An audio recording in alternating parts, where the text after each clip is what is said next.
57 సంవత్సరాలు తీసుకుందామని చెప్పేసి మన డేవిడ్ గారు చెప్పారు. ఈ సమస్యను కూడా అక్కడ చెప్పడం జరిగింది. మా రివ్యూ మీటింగ్ లో వాళ్ళు కూడా ఇది స్పష్టత లేదని చెప్పారు. కాకపోతే 57 సంవత్సరాలనే మనం పరిగణనలోకి తీసుకొని మీకున్నటువంటి ప్రతి ఒక్క సమస్యను పొందుపరచండి. మీకున్నటువంటి రెవెన్యూ సమస్య కావచ్చు, మీకు పెన్షన్ సమస్య కావచ్చు, వృద్ధాప్య పెన్షన్ లాగా చేయూత కావచ్చు, ఏదున్నా కూడా మీరందరూ దరఖాస్తులో పొందుపరిచి వెంటనే రసీదును కూడా తీసుకోండి.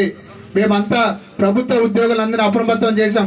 దయచేసి దళారుల చేతిలో మీరు పడకండి. మీ అప్లికేషన్ నింపడానికి ప్రభుత్వ ఉద్యోగులు ఉన్నారు, చాలా మంది మీకు హెల్ప్ చేయడానికి ఉన్నారు. మీ ఇంటికి ఒకరోజు ముందే వచ్చి అప్లికేషన్స్ ప్రతి కుటుంబానికి ఇచ్చి వాళ్ళే మీకు అప్లికేషన్ నింపే విధంగా వాళ్ళు జాగ్రత్తలు తీసుకుంటారు. మీరెవరు తొందరపడకండి. ఒకవేళ మీకు అప్లికేషన్ రాకున్నా మీరేం బాధపడకండి.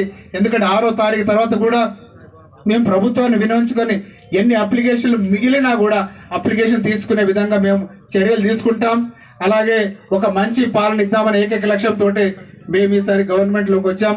ఆ మంచి పాలన, ప్రజలు కోరుకున్న పాలన, ప్రజాభివృద్ధి ఇది చేద్దామని ఏకైక లక్ష్యంతో ఈసారి కాంగ్రెస్ ప్రభుత్వం అధికారంలోకి వచ్చి మీరందరూ భారీ మెజారిటీతో మమ్మల్ని అందరినీ దీవించినందుకు ప్రత్యేక ధన్యవాదాలు తెలియజేస్తూ, ముందు ఎటువంటి ఇబ్బందులు పడకుండా చిన్న సమస్య వచ్చినా నేరుగా అక్కడ ఉన్నటువంటి రాజకీయ నాయకులు కావచ్చు, ఉద్యోగస్తులు కావచ్చు, వాళ్ళు చెప్పండి.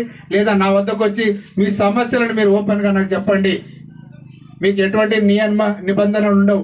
మీరు నేరుగా వచ్చి ఫోన్లో మాట్లాడడం కానీ నన్ను కలుసుకోవచ్చు.